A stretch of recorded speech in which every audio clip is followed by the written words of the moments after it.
What's the story, Morning Glory? What's the word, Hummingbird? Thank you so much for clicking on my channel and for joining me for this review of the Real Housewives of New Jersey Reunion Part 3. So, I remember somewhere in the beginning of this episode, Melissa had said that when Margaret talked about Nabil's affair on camera, it almost seemed like Jennifer was relieved, like she had this huge weight lifted off her shoulder. I don't know about that, but what I do know is that Jennifer came into this reunion with an agenda to prove to the world that her and Nabil had a perfect relationship, that the affair did not break them, that Margaret revealing the affair did not break them, that things were better than ever between them. And whatever we saw during the season of Nabil being distant, Nabil being cold, well, it's not like that, honey. Her and her man have a perfect relationship. Now, I think it's kind of sad that she felt she was trying to prove it so aggressively because it just shows that she's trying to hide the cracks in her marriage. And to say that your relationship is perfect, to me, that means that your relationship is stagnant because perfection is the ultimate goal. Perfection in anything is like, okay, if this is perfect, this painting, this building, this meal, if something is perfect, there's nothing else that needs to be done to it. That's it. Which to me, if that means, if you want to compare that word to your relationship, that your relationship has reached the state of perfection, that means that there's no growth. There's no more evolving. It's just stagnant, basically dead. It's like a beautiful painting to look at. It's very beautiful to look at and to admire, but it doesn't move, it doesn't change, it doesn't evolve into anything else. It's just there.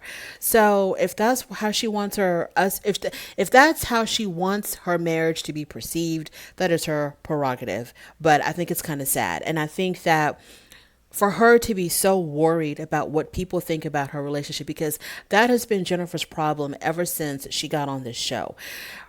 The perception that she puts out to other people is priority one for her. She wants to make it look like she's living a certain type of lifestyle, and whether she is or whether she isn't, it's of no consequence to her. But she wants you to believe that she has it going on like that. She's got the perfect husband, she has the perfect marriage, she has the perfect children, she has the perfect home. It is so important for her to put out that perception, and I don't know why you just don't want to be real. Sometimes I wonder if people who are like that, who are so hell bent on putting on a perfect front to the world, I'm beginning to wonder if they have major issues with themselves and they don't want the real, true person that they are to ever be revealed, because there's something going on with them that they don't want the world to see. So it's better to put up a fake front than to be real. Like Margaret is real. You know, her ups, her downs, her affairs, her issues with her mother, all of this is real. And she's constantly trying to improve herself, and she's constantly trying to evolve and be better. Not just this like robot or this plastic doll, like a Barbie house, a Barbie doll. Everything is plastic. Everything is so fake. It's not real. But Jennifer, if that's the perception that you want to put out, go have at it. So then they bring all the husbands out. Frank is still living with David, which I think is very weird because I don't understand why Frank does not want to live by himself. Does he not have any money? Does he not have a job? What the hell is going on? Why don't you want to have your own place so you don't have to worry about what's going on with other people when you want to bring females over? You don't have to worry about your children listening. You don't have to worry about David being there. You can do what you want with your women, do what you want with yourself. Why do you constantly have to have roommates? I don't get it. So he said that it was really awkward in the beginning, but I guess him and David have found their groove. Evidently, David is dating one of Louis' exes. I think Andy asked Frank, has he seen the ex come around? I don't remember what Frank said. I don't really care about this ex. Let's just move on from that.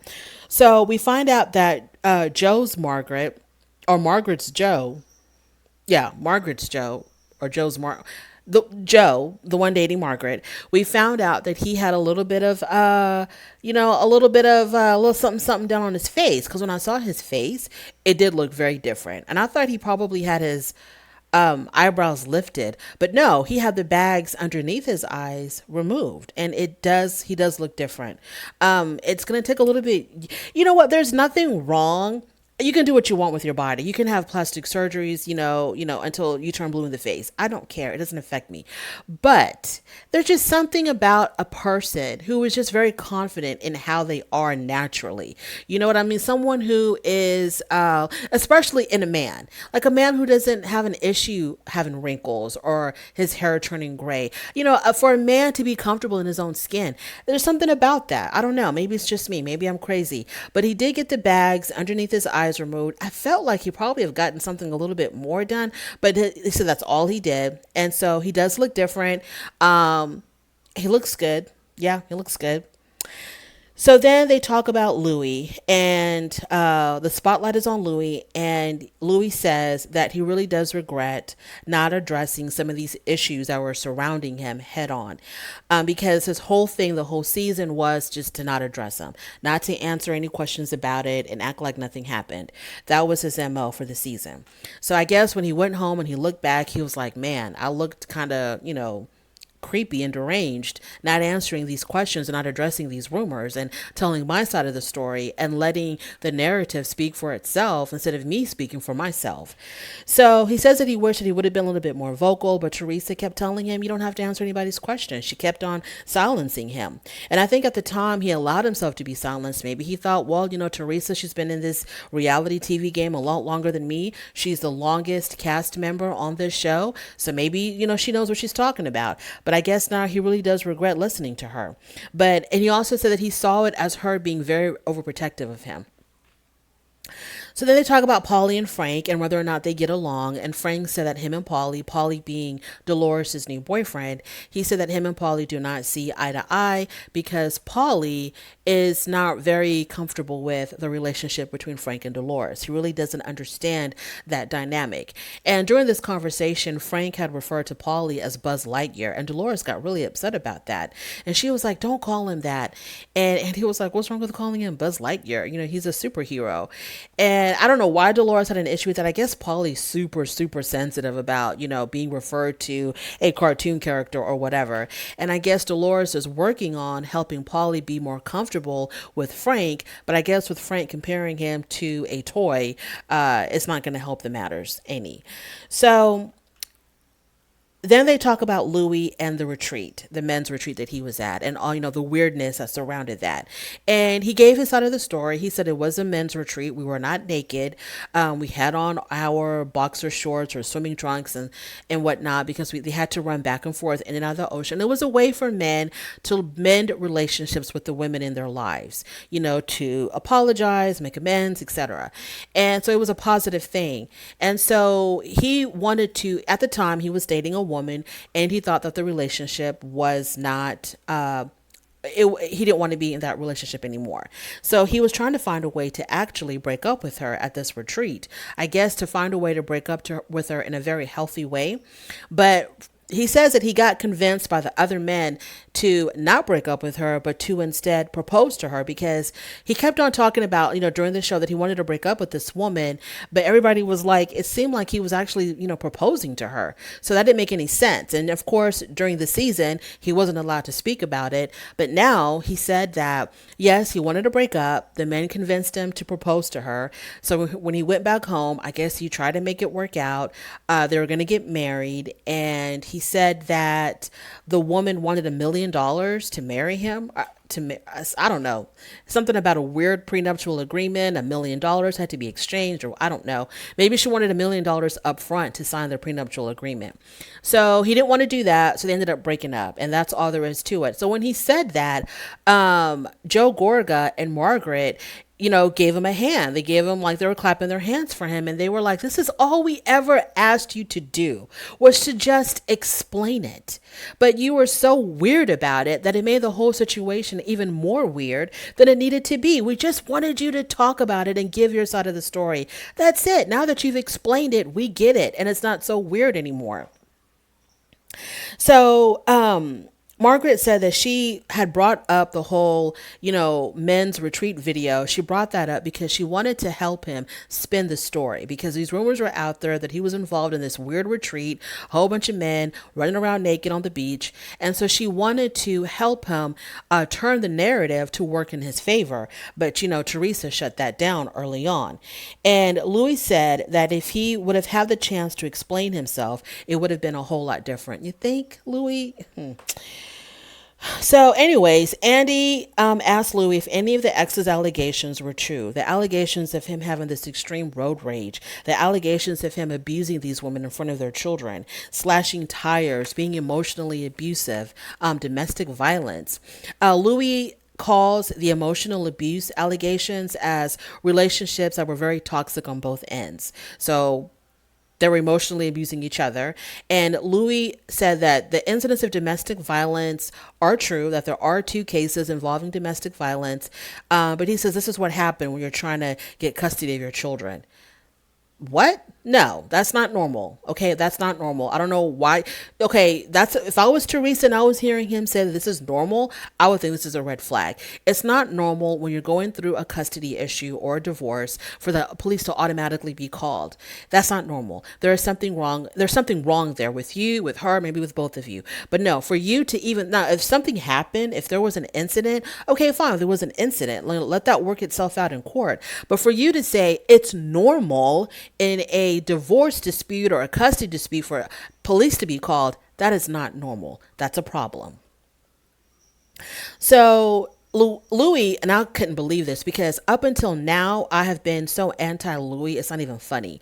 And I was actually worried about Teresa. But now the tides have changed. I'm actually a little bit more worried about Louis than I am about Teresa when we got to the end of this reunion.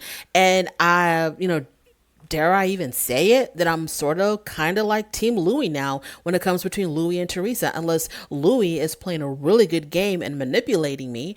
I kind of felt like my feelings towards him were changing in a more positive direction because Louis actually, and I couldn't believe I was watching this, he actually ended up agreeing with Margaret completely. He says, I actually agree with you 100% or something to that effect. And I was shocked. I was like, what? Because the whole entire season, he was with Team Teresa. He was on Teresa's side and making out Margaret to be this evil villain, this horrible devil who was just trying to take them down, who was just, being eaten up with jealousy and envy towards Teresa and would stop at no cost to destroy them. And now he's sitting up there on this reunion saying, yeah, I actually agree with Margaret. And Andy asked Teresa, did you hear what he just said? And Teresa says, he's a nice guy and he's very forgiving. Me, not so much. Okay, you know what? Then at the end, Teresa, you're going to be the loser because at the end of the day, people are all going to go on with their lives and do their own thing. You're going to be the one sitting there with this hate building up in your heart for Margaret. Now, I truly believe that Teresa is upset with other things and she's just deflecting that anger on Margaret because there's no way in hell that someone can have this much anger because somebody asked your boyfriend some questions about something that was on the internet that everybody else was already talking about. So I don't believe that her anger towards Margaret is justified in any way. And every chance she gets, somebody could ask her, so Teresa, how was dinner last night? Oh, it would have been great if I wasn't thinking about Margaret and how she was trying to ruin my relation. Everything centers around Margaret. And Teresa, you look crazy. You look like you need to talk to a professional because this is not normal for you to harbor so much intense red hot hate towards Margaret because she asked your boyfriend some questions about what was circulating on the internet. This is what people do on reality TV. This is what they do. So, and you've been on this show longer than probably a lot of other women on this franchise and a whole bunch of other franchises. So you, of all people, Teresa, should know how the game is played. You just address it, you hit it head on, and then you move on to the next. And so that Margaret, if she keeps bringing it up, she ends up looking like the crazy one because she already asked, you've already answered, and we're all ready to move on. But instead, you're the one that, how dare you ask him any questions? And it wasn't even like that, Teresa. So when she said, "Oh, he's just a nice guy and he's very forgiving," she was absolutely minimizing this huge monumental moment of him taking responsibility of his own actions and him trying to make amends with Margaret. She completely minimized that. She just stomped all over that like it wasn't even there. And when she said, "And I'm not as forgiving," well, that says a lot about you, honey, and it doesn't say anything good because you're going to just have this anger towards Margaret just completely eat at your heart. You're gonna end up in the hospital again. I don't know why you were in the hospital before. I don't know if it was your gallstones or your kidneys. I don't know what it was, but whatever this type of hate manifests into sickness and ailments and depression and all of this. And if you care about yourself, Teresa, let it go. Moving on to Nabil. So they asked Nabil, "What did you think about what Margaret?" Something like Margaret was like the number one villain this season. So they asked Nabil, "What did you think about what Margaret said about the whole affair?" And Nabil was like, "I was really angry in the beginning, but then I realized that I really should have been angry at myself because, if I hadn't had the affair, then Margaret wouldn't have anything to reveal on the show. So yeah, I was more upset with myself." And it seemed like even Nabil was kind of like over hating Margaret. He's like, "Oh yeah, it is what it is. We're gonna move forward." And they asked about the children. How did they take it when they found out? They said what they said. Kids are resilient. Okay, mom and dad are not gonna get a divorce. Just say whatever you want to say to your kids to help them get over it, and let's all move on. Kids are resilient. They're always going to be team mom and dad. What do you want them to do? You want them to be like, "Oh, I hate my parents, so I'm going to live with Margaret"? No, of course they're going to side with their parents. They're going to listen to what their parents say. Their parents are going to explain to them, "Hey, this is what happened. It was a long time ago. Y'all were still babies. Some of y'all weren't even born yet. Daddy made a mistake, but he said he was sorry, and we're stronger and better than ever now. And we're going to stay together. We love each other. We're going to be married for the rest of our lives." And kids are fine. Then you go take them and get some Chick-fil-A or something. So Jennifer was like, "Well, you need to apologize again of what this did to my children, how it affected my children, my children, my children." And Margaret was like, "I already did that, Jennifer. Remember, we had that discussion over lunch and, we talked about it here. We talked about it there on the reunion 2 hours ago. I apologized." And Jennifer was like, "Well, you never did it in front of Nabil." So she had to apologize again. "Bill, I'm really sorry for what I said and how I affected your children, etc., etc., etc." Wow, talk about a time loop on this show. It's like we are constantly repeating things that have happened in the past. So, Nabil accepted her apology, and Nabil did admit to Jennifer. Oh yeah, so they said to Jennifer, "Well, Nabil thought that you were out of line for kicking everybody out of your house when they had that they didn't call it a cookout. They called it something else. When everybody was outside by the pool and, you and Melissa got into that physical altercation, you kicked everybody out. Even Nabil had admitted at Marge Sr.'s 75th party that Jennifer was out of line for that. And she was like, "You did?" I mean, her head turned around like the Exorcist chick. She was like, "You did?" And Nabil felt kind of like trapped, and I'm beginning to kind of see here, okay, Jennifer's very intense and Nabil is so, so chill. And I'm wondering if he had this affair, not justifying what he did, because what he did was wrong, but I'm wondering if he had this affair because he just needed some peace and relaxation from dealing. Because if this is how Jennifer is, and she's not even hormonal and she's not even pregnant, can you imagine what she was like when she was pregnant and dealing with a toddler and dealing with a husband that's always gone all the time? Can you imagine what she must have been like if this is how she is when they're extremely wealthy and she's not pregnant and, life is supposed to be very copacetic for her right now, but she's so intense. And so they had to remind her, like, yeah, he'd said that you shouldn't have done that. You kind of overreacted when you threw everybody out. And Nabil did admit that Jen was out of line for kicking everyone out of her house. And, Jen was absolutely shocked. I was like, because your husband is a little bit more reasonable than you, Jennifer. So Jennifer is awful to me. She's absolutely awful. I give her a couple of points for, attempting to make amends with Margaret. But it's so hard to figure out, is she really making amends? Because it's like, they'll have this moment where it seems like, okay, now they're seeing eye to eye, and then something happens and she's mad again at Margaret. And I'm wondering if it's like she's just trying to prove to Teresa, hey girl, I'm still on your side. I still hate Margaret just as much as you do. Don't get it twisted just because we apologize to each other. I don't know if that's what she's trying to do or what the hell is going on, because when they had lunch, I thought things were great between them. Then they come to the reunion, they hate each other again. So Margaret once again apologized. Jennifer seemed like she accepted the apology. Jennifer also took responsibility for her part, and now she's like upset again with Margaret. She's such a toddler. So then Jennifer was like, now she's on this campaign to clear up her image about whether or not she was digging into Evan's personal life to find out whether or not he actually was cheating on Jackie. So Jennifer was not going to allow people to believe that she just called Frank out of the blue and wanted information about this alleged other woman in Evan's life. So she was like, Bill, you better tell him. Bill, tell him what happened.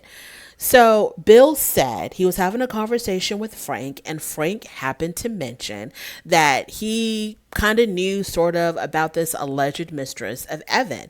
So Bill tells Jennifer, and then Jennifer calls Frank to get more information. And of course she was digging. Of course they wanted to use this information against Jennifer because Teresa is hell bent on destroying everybody who was not kissing her butt. So that went absolutely nowhere because Frank Catania completely played it down. Nabil never, sided with his wife during the season. He's doing it now because she's giving him the look of death. And so it kind of went nowhere. But she's so much into like, I wasn't trying to dig in. I wasn't trying to dig up any information. I was just having a conversation. Well, your way of having a conversation by calling up, men that you're not very close to, you're not really friendly with, to ask them questions about some other man's alleged mistress. That's a weird way of having a conversation. Moving on from that, the guys are all, so Andy dismisses the guys, but before they all leave, Louis said, okay, I have to say something before we go. And he made a point to say, Teresa told me to say this because he wasn't going to forget what his assignment was. Because if he were to do this without, completing the assignment of all this stuff that Teresa wanted him to say, he was probably going to catch hell when they got home. So he says, Teresa wanted me to say this. That he was let go from his job because of all of the... Now, this is what Louis said initially. Initially, he said his job let him go because of all of this negativity that was surrounding him. And so it was too much that he had to step down from the company. I think the company that he himself built. So I was like, okay, now y'all can be dismissed. But wait. Teresa then adds, no, Andy, being as messy as he is, Andy indicated, did Andy ask him if he blamed somehow or another? The question came up, do y'all blame Margaret for Louis losing his job? And Teresa absolutely said yes. It was all Margaret's fault that Louis lost his job. Margaret tries to defend herself and said, you cannot put that all on me. She was only asking questions about what was already out there. But of course, I didn't know about any of these rumors about Louis, but I don't check for these people like that. But, if it was that big of a deal, it will pop up. Now, I have a lot of news apps on my phone, and if it was that big of a deal, I'm pretty sure stuff would have been popping up on my app. But I didn't hear anything about Louis whatsoever about anything. Maybe when the previous season had ended, when her and Louis first got together, I think there might have been some rumblings, but I didn't know the full details. And it wasn't like in my face, Louis did A, B, C, and D. So I really didn't know what the hell was going on with Louis, obviously, until Margaret brought it up on the show. Then it made me kind of curious, and I kind of read a couple of things, and then they talked about it more on the show. So for those of us who watch The Real Housewives of New Jersey, but don't keep up with The Real Housewives of New Jersey gossip like that, yes, Margaret brought all of this to light by asking these questions. She brought all of this to light. And I'm pretty sure that the jar probably really wasn't checking the rumor mill like that on the internet, but it all came, Margaret breathed life into it. She did. She really did. By talking about it on the show, she breathed life into this. So I can totally believe that because Margaret brought it up on the show and breathing more life into these rumors, the job got, wind of it, and they're like, "Hey, we got to let you go because we don't need this." So, yeah, if Teresa says that she blamed Margaret for Louis losing his job, I can sort of see where she's coming from with that, because but for Margaret mentioning it, I don't think a lot of us would. I know I wouldn't have known. I can only speak for myself. I know I would not have known anything about Louis and what was going on about Louis. But who knows? Who knows if it had anything to do with Margaret or not? Maybe the job knew about it way before they began recording. I don't know. Andy indicates that it could have been the stuff that the exes, well, obviously it was the stuff that the exes had said, but would they have known about what the exes had said if Margaret hadn't brought it up on the show? But it's all about timing. Did they find out after the season wrapped, or did they find out way before they began recording? So Louis said himself that he clearly did not blame Margaret. And then Teresa, she oh, he's just being nice. He's just being nice. Like, he really doesn't mean it. He's just trying to be a nice guy. So Louis is trying to end on good terms with everybody. Him and Margaret even had a word before the guys walked off the stage. Him and Margaret even had a word where Margaret was like telling him, "Look, I'm here for you. I support y'all. I'm not trying to destroy y'all. Anything you need from me, let me know." She's trying to give her support to him and to Teresa, to let him know, "I'm on your side. I'm not trying to I'm not that girl. Trust me." And it seemed like, he wants to make amends with her. And then he also shook Margaret's Joe, shook his hand. And Teresa was like, "Why are you shaking his hand?" I mean, he was really trying to "I'm just trying to move forward with my life.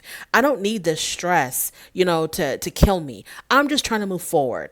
And even Jennifer, Teresa's goon, even Jennifer was like, Teresa, let him, I don't know what she said exactly, but it was like, just relax, calm down, let him try to make amends, just let it go. And Teresa, mm-mm. And that's when Andy had asked Teresa, "Have you ever changed your opinion about anybody or anything? Or do you stick with your guns all the way to the end?"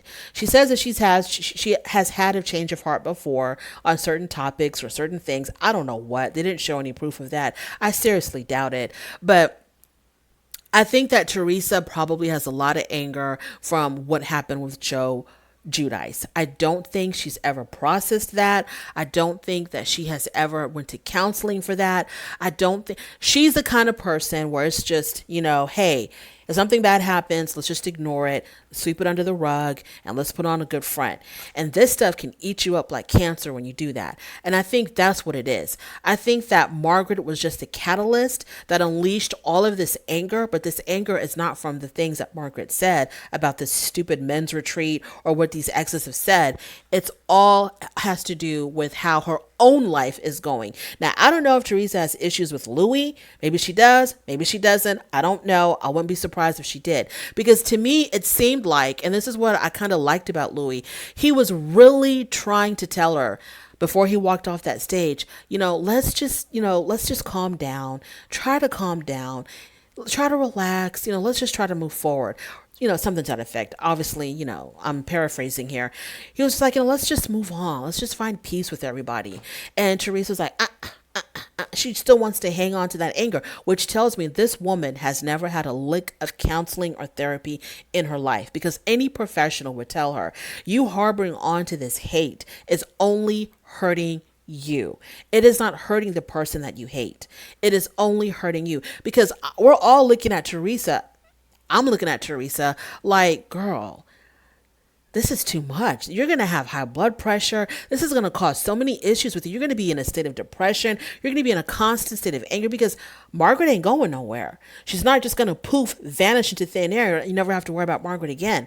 Margaret will always be here, whether she's on the show with you or not on the show with you. Margaret has a very big mouth. And no matter whether she's on The Real Housewives or she's not on The Real Housewives, you're going to hear something from Margaret all the time. So you need to learn how to deal with it. And anger is not the way to go. Anyways, I think I've gone on too much. Louis, I'm so glad that I watched part 3 of this reunion because I saw you in a very different light. I think that you are learning a lot from your past, and I think Margaret even said this, that she sees him growing and changing. I think you've learned a lot from your past, but you know the jury is still out. Only time will tell whether or not you are a better man. But I was actually liking you in this episode. I was actually liking you. Teresa, I still feel the same about you. You're trash. Jennifer, you're trash. Everybody else, I still adore everybody else. I love everybody else. It was a good season. And it's a wrap. The Real Housewives of New Jersey season 12 is a wrap. If you've joined me for any of these reviews, I really do appreciate it. On your way out, please go ahead and rate the video. If you like this content, subscribe. If you don't like this content, don't subscribe. And I will definitely talk to you later. Bye.